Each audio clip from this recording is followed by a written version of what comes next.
हिंदी साहित्य सागर चैनल में आप सबका स्वागत है। मेरा नाम जंगीर सिंह है। यदि आप मेरे चैनल को पहली बार देख रहे हैं तो मेरे चैनल को सब्सक्राइब, लाइक और शेयर ज़रूर कीजिए। साथ ही बेल आइकन का बटन प्रेस कर लें ताकि आपको हर वीडियो की नोटिफिकेशन मिलती रहे। आज का जो हमारा टॉपिक है वह है सर्वेश्वर दयाल सक्सेना। सर्वेश्वर दयाल सक्सेना, जैसे कि इसके ऊपर र पड़ा हुआ है, जो अक्षर के ऊपर र पड़ता है वह पहले बोला जाता है, जैसे कि सर्वेश्वर। सर्वेश्वर दयाल सक्सेना, उनके जीवन परिचय के बारे में जानेंगे। दूसरा, उनकी जो कविताएं लिखी गई हैं उनके बारे में भी हम पढ़ेंगे। शुरू करते हैं। जन्म, इनका जन्म 15 सितंबर 1987 ईस्वी को विश्वेश्वर दयाल के घर में हुआ।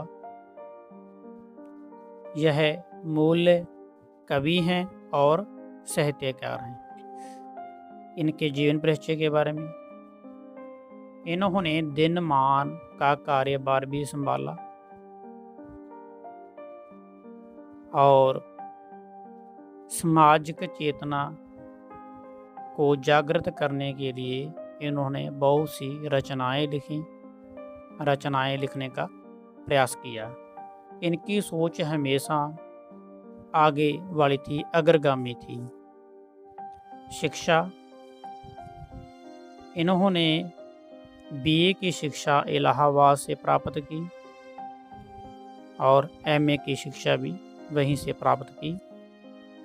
कार्य क्षेत्र, सक्सेना जी ने एजी ऑफिस में डिस्पैचर पर कार्य किया। उसके बाद इन्होंने ऑल इंडिया रेडियो के सहायक भी रहे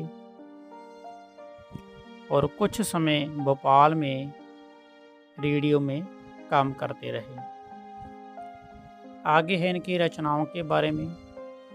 बड़ी अच्छी रचनाएं हैं, नाम भी बड़े सुंदर हैं, जैसे कि काठ की घंटियाँ, बांस का पुल, एक सुनी नाव, कुआनो नदी, जंगल का दर्द, खूंटियों पर टंगे हुए लोग,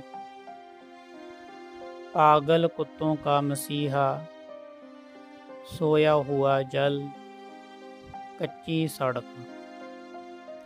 आगे इनके कुछ नाटक हैं। बकरी, लड़ाई, अब गरीबी हटाओ। निधन, इनकी मृत्यु। सर्वेश्वर दयाल सक्सेना जी की मृत्यु 1973 में हुई और सक्सेना जी आगे के दिनमान जो कि पत्रिका थी उसी के साथ लंबे समय तक जुड़े रहे। तो आगे है सर्वेश्वर दयाल सक्सेना की कविताओं के सार। विगत प्यार, विगत प्यार का अर्थ होता है जो प्यार लंबे समय तक ना चल सका हो, विगत प्यार। तो इन्होंने अपने प्रेमी के बारे में, प्रेमिका के बारे में कुछ बताने की, अपने प्यार के बारे में कुछ बताने की यहाँ कोशिश की है, ये असफल रह गया। सर्वेश्वर दयाल सक्सेना द्वारा रचित कविता विगत प्यार में कवि ने अपने असफल हो चुके प्यार का उल्लेख किया है, वर्णन किया है। कवि को किसी से जिससे भी प्रेम था वह किसी कारण स्थायी रूप ना ले सका, जहाँ लंबे समय तक ना चल सका। तो एक बार कवि वहीं जहाँ पहुँचता है जहाँ उसकी प्रेयसी, उसकी प्रेमिका उसे मिला करती थी। कवि ने वहाँ के वातावरण के बारे में अपने काल्पनिक चित्र हमारे सामने पेश किए हैं। क्योंकि वह एक कवि हैं, तो उनकी जो भावना होती है, काल्पनिक शक्ति होती है, वो आम लोगों से ज़्यादा होती है। तो वह जहाँ अपनी प्रेमिका से, प्रेयसी से मिलते थे, तो उस वातावरण का ज़िक्र करते हुए उन्होंने कहा है, कुछ बातों को याद करते हुए कहा है कि उसकी एक-एक बात इतनी याद आती है कि उसका हृदय ना चाहते हुए भी तड़फ सा उठ जाता है। जैसे कि बरसात आना, पत्तों का धुलना, कोयलों का टूटना, कोलों का टूटना, हवा के झोंके, बेलों का झूलना, यह सब कुछ कवि की याद में है और बार बार अपने विगत प्यार को याद करके आता रहता है। कवि के मुख से ना सही और आँखों के द्वारा वह अपनी प्रेयसी के प्रति प्यार, विगत प्यार, दिल के वेद को व्यक्त करते हैं। अर्थात वातावरण के द्वारा, पर्यावरण के द्वारा वह अपने प्रेयसी का प्रेम को बार बार याद करते हैं, चाहे वह प्रेम उनका असफल हो चुका है। ये तो छोटी सी एक कविता थी, उसका केंद्रीय भाव था।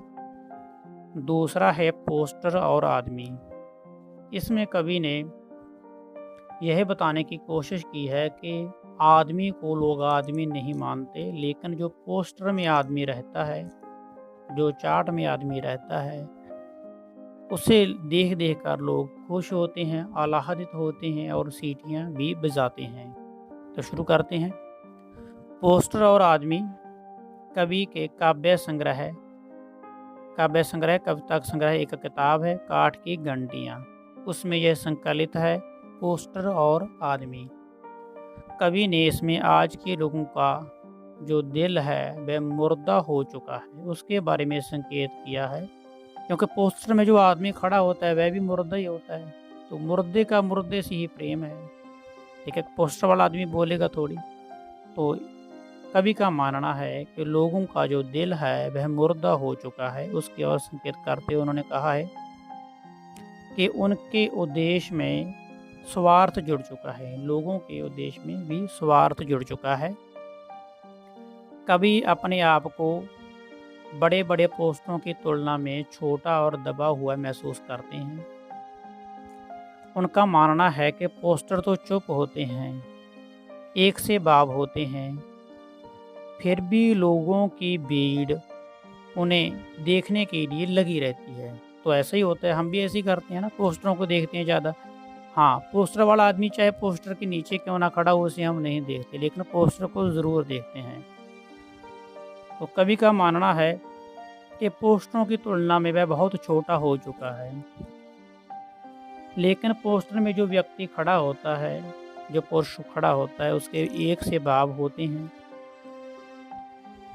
फिर भी लोगों की भीड़ उन्हें देखने के लिए ताकती रहती है, देखती रहती है। और पोस्टरों को देखकर लोग हंसते हैं, मुंह बनाते हैं, सीटियां बजाते हैं, स्त्रियां भी उन्हें देखकर मुस्कुराती हैं, होंठ दबाती हैं, और बच्चे भी उन्हें देखकर खुश होते हैं, चिल्लाते हैं, मस्ती करते हैं, या इधर उधर की बातें भी करते हैं। लेकिन कवि का कहना है कि वहाँ पर कवि भी खड़ा है, उसे कोई भी नहीं देख रहा, जो कि एक पूरा आदमी है, मनुष्य है, इंसान है। वह चाहता है कि उसे कोई आवाज़ दे, उसे भी कोई बुलाए, उसे भी, उसके साथ भी कोई बातचीत करे। परंतु आज के ज़माने में आज के लोग आदमी से ज़्यादा पोस्टरों को पहचानते हैं, जानते हैं। तो उनका मानना है कि आज के समय पोस्टर है वह आदमी से बड़ा हो चुका है और बड़ा बन बैठा है। तो यह तो था कविता पोस्टर और आदमी, उनका केंद्रीय भाव। तो आज के लिए इतना ही। संयम रखने के लिए धन्यवाद, शुक्रिया।